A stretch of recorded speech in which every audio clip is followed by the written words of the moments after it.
महान प्रभु येशू ख्रिस्टको नाउँमा यहाँहरू सबैजनालाई जय मसीह अनि नमस्कार। जर्नी फेलोशिपद्वारा सञ्चालित यो नौलो नेपाली रेडियो कार्यक्रम द ब्लेसेड लाइफ सुन्नको निम्ति रेडियो सेट अगाडि बस्नुभएका सम्पूर्ण श्रोतावृन्दहरूलाई हामी यस कार्यक्रममा स्वागत गर्न चाहन्छौँ। सदा चाहिँ यस कार्यक्रम प्रत्येक हप्ताको बुधबार साँझ 7:15 देखि 7:30 सम्म गुड न्युज एफएम 105.1 मेगाहर्जबाट सुन्न सक्नुहुनेछ र यस कार्यक्रमको पुनः प्रसारण यहाँहरूले हाम्रो युट्युब च्यानल द ब्लेसेड लाइफमा गएर पनि सुन्न सक्नुहुनेछ। आउनुहोस् सुरु गरौँ आजको कार्यक्रम। आजको कार्यक्रमको शीर्षक रहेको छ हामी सिद्ध छौँ कलसीहरूको अध्ययन भाग 4। हामी कलसी पुस्तकको अध्याय 1लाई निरन्तरता दिइरहेका छौँ। कैदीको प्रार्थना कलसी 1:9 देखि 12 सम्म।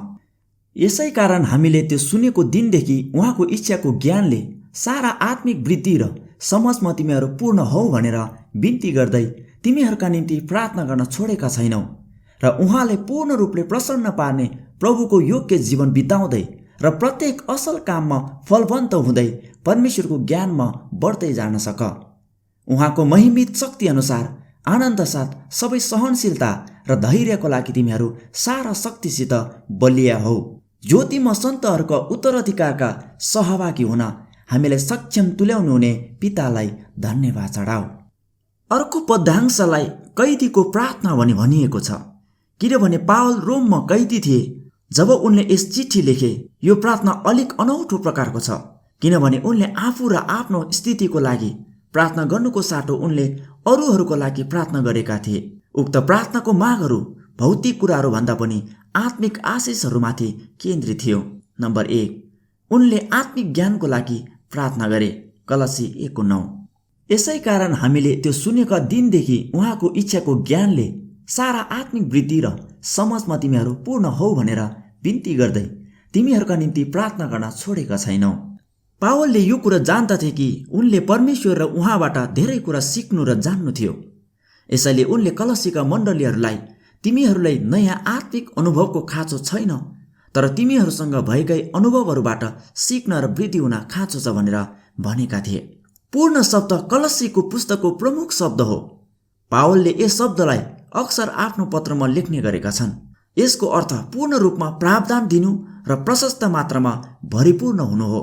यसलाई तैरिन तयार भएको सामानहरूले भरिपूर्ण जहाजको रूपमा व्याख्या गरिएको छ।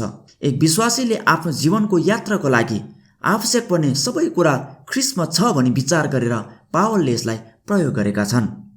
पावलको प्रार्थना यो थियो कि यी विश्वासीहरूले परमेश्वरको इच्छाको पूर्ण ज्ञानद्वारा पूर्ण र प्रशस्त मात्रामा उपलब्ध गरून् र यो वृद्धि र आत्मिक समझमा गरिन्छ। हामी परमेश्वरको वचन मार्फत परमेश्वरको इच्छालाई बुझ्दछौँ। पवित्र आत्माले हामीलाई सिकाउनुहुन्छ र हामीलाई आवश्यक पर्ने वृद्धि र अन्तर्दृष्टि दिनुहुन्छ। हामी अध्याय 2 को सुरुमा वृद्धि र ज्ञान प्राप्त गर्नबारे थप कुरा गर्नेछौँ। नम्बर 2, उनले व्यावहारिक आज्ञाकारिताको लागि प्रार्थना गरे। कलसी 1:10। र उहाँले पूर्ण रूपले प्रसन्न पार्ने प्रभुको योग्य जीवन बिताउँदै र प्रत्येक असल काममा फलवन्त हुँदै परमेश्वरको ज्ञानमा बढ्दै जान सक। पद 9 र 10 मा हाम्रो लागि एउटा ठुलो सत्य राखिएको छ। हामी बुद्धि र समझमा उहाँको इच्छाको ज्ञानले भरिपूर्ण प्रचुर मात्रामा सुसज्जित हुँदा हामी प्रभुको योग्य भई हिँड्न र हामीले गर्ने सबै असल कुरामा फलदायी हुन प्रेरित हुन्छौँ। यो दैनिक ईसाई जीवनको व्यावहारिक कदम हो। पहिलो परमेश्वरले आफ्नो इच्छा प्रकट गर्नुहुन्छ, त्यसपछि उहाँले हामीलाई उहाँको इच्छामा हिँड्नको लागि बुद्धि र आध्यात्मिक समझ दिनुहुन्छ। त्यसपछि हामी प्रभुको योग्यको भई जिउन थालेपछि हामी उहाँलाई प्रसन्न तुल्याउँदछौँ। त्यसपछि परमेश्वरले हामीमा र हामी मार्फत असल कामको फल फलाउन काम गर्नुहुन्छ। हामी कसरी परमेश्वरको यो दैनिक सेवामा बाँचिरहेका छौँ भनेर अझ राम्ररी बुझ्नको लागि यी चरणहरू उल्ट्याउनुहोस्। पवित्र आत्मा हामीमा नभई हामी मार्फत काम नगर्नु भएसम्म हामीले असल काम गर्न फल फलाउन सक्दैनौँ। यदि हामी प्रभुको योग्यको भई हिँडिरहेका छैनौँ भने पवित्र आत्माले हामी मार्फत काम गर्न सक्नुहुन्न। यदि हामीसँग बुद्धि र समझ छैन भने हामी योग्यको भई हिँड्न सक्दैनौँ। यदि हामीले उहाँको इच्छालाई थाहा गर्दैनौँ भने हामीसँग बुद्धि र समझ हुँदैन। हामी परमेश्वरको इच्छालाई स्वयं उहाँलाई चिनेर मात्र जान्न सक्छौँ। हामी उहाँसँग गहिरो व्यक्तिगत सम्बन्ध विकास गरेर उहाँलाई अझ राम्रोसँग चिन्न सक्छौँ र परमेश्वरसँग गहिरो र व्यक्तिगत सम्बन्ध विकास गर्ने दुई तरिकाहरू छन्। पहिलो, उहाँसँगको व्यक्तिगत सम्बन्ध प्रार्थनामा निरन्तर समय बिताएर हो, र दोस्रो, हामीले उहाँको वचनको अध्ययनमा समय खर्च गरेर हो। जब हामीले उहाँको वचनलाई चिन्दछौँ, हामीले उहाँको इच्छाले बुझ्दछौँ, उहाँले हामीलाई उहाँको वचन मार्फत सिकाउने कुराहरूबाट प्रकट गर्नुहुन्छ। हामी ती खुलासाहरूलाई हाम्रो दैनिक जीवनमा लागू गर्न सक्षम छौँ। यस प्रकारको ज्ञानले हामीलाई साँचो आध्यात्मिक वृद्धि र समझ दिन्छ, जसले हामीलाई मार्गनिर्देशन गर्नेछ र हाम्रो हृदय र जीवनलाई परमेश्वरले चाहनु भएको रूपमा परिवर्तन गर्दछ। तब हामी उहाँको योग्यको भई जिउन र उहाँलाई प्रसन्न तुल्याउन सक्दछौँ। हामीले यहाँ यो भन्नुपर्छ कि ज्ञान भनेको जानकारी र तथ्यहरू जान्नु मात्र होइन, यो एक हृदयभित्र एक आध्यात्मिक आश्वासन पनि हो। बाइबलीय ज्ञानले परमेश्वरको बारेमा जान्नभन्दा बाहिर गहिरो र निरन्तर बढ्दो सम्बन्धको माध्यमबाट उहाँलाई व्यक्तिगत रूपमा चिन्न मद्दत गर्दछ। हामी साँच्चै परमेश्वरको वचनलाई मात्र जान्दछौँ जब हामी परमेश्वरको वचन बाँच्दछौँ र यो हाम्रो दैनिक जीवनको एक अंश बन्दछ। परमेश्वरको यो हिँडाइ र परमेश्वरको लागि कामले वास्तविक आशिष बोक्दछ। हामी उहाँमा बढ्दै जान्दछौँ जब हामी उहाँलाई अझ राम्रो र असल तरिकाले चिन्न रोज्दछौँ। पावलले प्रार्थना गरेका छन् कि हामीसँग आध्यात्मिक वृद्धि हुन सकोस् र वृद्धि व्यावहारिक आज्ञाकारिताको परिणाम दियोस्। तर यी पहिलो दुई पूरा गर्ने तेस्रो अनुरोध छ र यो बिना ईसाई जीवन परिपक्व हुन सक्दैन। नम्बर 3, उनले नैतिक उत्कृष्टताको लागि प्रार्थना गरे। कलसी 1:11 र 12। उहाँको महिमी शक्ति अनुसार आनन्द साथ सबै सहनशीलता र धैर्यको लागि तिमीहरू सारा शक्तिसित बलिया हौ। ज्योतिमा सन्तहरूका उत्तराधिकारीका सहभागी हुन हामीलाई सक्षम तुल्याउनुहुने पितालाई धन्यवाद चढाऊ। यो परमेश्वरको ऊर्जा हो जसले हामीलाई शक्ति दिदछ। ग्रीक भाषामा सबै शक्तिले बलियो भन्नुको अर्थले हामी नैतिक रूपमा बलियो छौँ, जुन शक्ति परमेश्वरसँग छ र त्यो शक्ति अन्तर्निहित शक्ति हो भनी भन्दछ। पावलले एफिसीहरूमा यही वाक्यांशहरूलाई प्रयोग गरेका छन्। एफिसी 3:16। म प्रार्थना गर्छु कि उहाँका महिमाको सम्पत्ति अनुसारको शक्तिले उहाँका आत्माद्वारा भित्री मनुष्यत्वमा तिमीहरूलाई शक्तिशाली पारुन्। उहाँको महिमी शक्ति अनुसार भन्ने वाक्यांशले ग्रीक भाषामा परमेश्वरको प्रकट शक्तिलाई बोल्दछ भन्ने हो। त्यो हाम्रो भित्री मानिसमा रहेको शक्ति र उपस्थिति हो। यसैले परमेश्वरले त्यो महान शक्ति धारणा गर्नुहुन्छ। उहाँसँग यो शक्ति सदा थियो, उहाँसँग यो शक्ति सदा रहनेछ। हामीप्रति उहाँको प्रेमको कारणले उहाँले हाम्रो भित्री मानिसमा हाम्रो नैतिक सङ्कल्प, हाम्रो चरित्रलाई बलियो बनाउने शक्ति राख्नुहुन्छ। त्यो हाम्रो भित्री मानिसमा देखिने बल उहाँको अद्भुत शक्ति प्रकट भएर देखिन्छ। हाम्रो क्रिस्चियन जीवनको अनुग्रह हाम्रो जीवनमा काम गर्ने परमेश्वरको शक्तिको परिणाम हो। आध्यात्मिक वृद्धि र परिपक्वता तब मात्र आउन सक्छ जब हामी परमेश्वरको शक्तिमा समर्पण गर्दछौँ र उहाँले हामीमा काम गर्न अनुमति दिदछौँ। क नम्बरमा, धैर्य शब्दको अर्थ परिस्थिति कठिन हुँदा सहनशीलता हो। यो निराशा र अवसादको विपरीत छ। यो शब्द कहिले परमेश्वरको सन्दर्भमा प्रयोग गरिएको छैन, किनकि परमेश्वरले कठिन परिस्थितिहरूको सामना गर्नु पर्दैन, किनभने परमेश्वरमा असम्भव केही पनि छैन। यिर्मिया 32:27।